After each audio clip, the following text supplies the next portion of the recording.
Right, we're getting live visuals now from Srinagar, where Union Home Minister Amit Shah has just landed. He is on a 3-day visit to Jammu and Kashmir. He is going to visit the house of former J&K Police Inspector Parvez Ahmed Dar, who was killed by terrorists in June.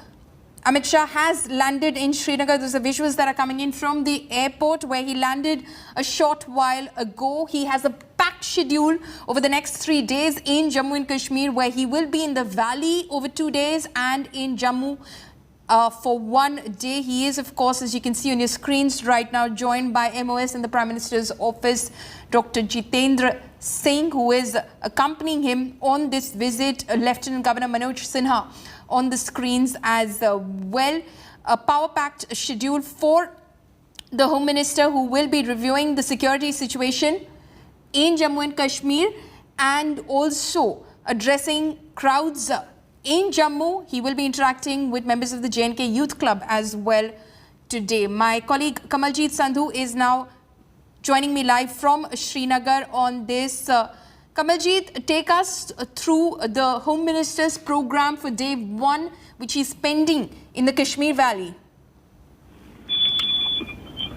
Following the surprise visit of Amit Shah here, especially at the residence of Parvez Ahmed Dar, a CID inspector with Jammu and Kashmir Police, was targeted while he was returning from a masjid to his home in Naugan, is a very symbolic visit. One, it sends out a strong message, at least to the Jammu and Kashmir Police Force, which is at the forefront of fighting terror.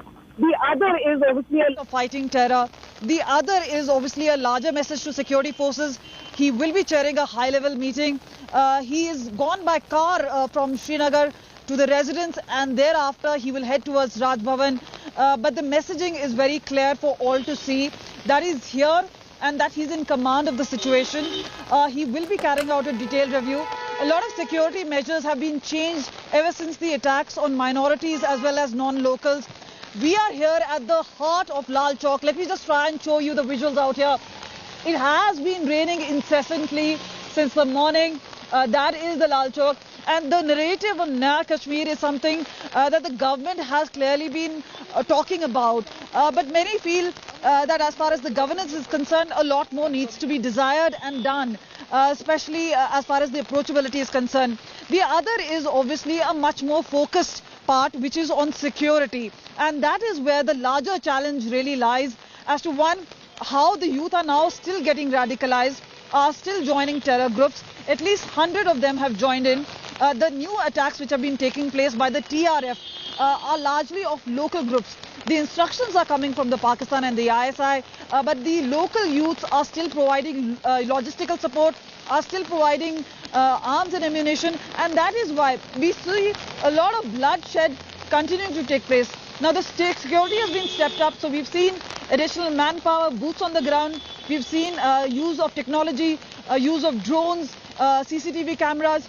All this is a part of a larger group. But at the core of it is to ensure that there is a political outreach, that the youth do not get radicalized, because there are two types of challenges now. One is those who are getting radicalized, the hybrid module, who have no past antecedents as far as terror is concerned and who go back to normal life. The other is the Pakistan-sponsored terror. So a dual challenge right now, and Home Minister at helm of affairs will be talking about these challenges. We've been told there will be a detailed presentation by Jammu Kashmir. Sure, we'll of course have to wait and see what that presentation in fact throws up and what are the details of the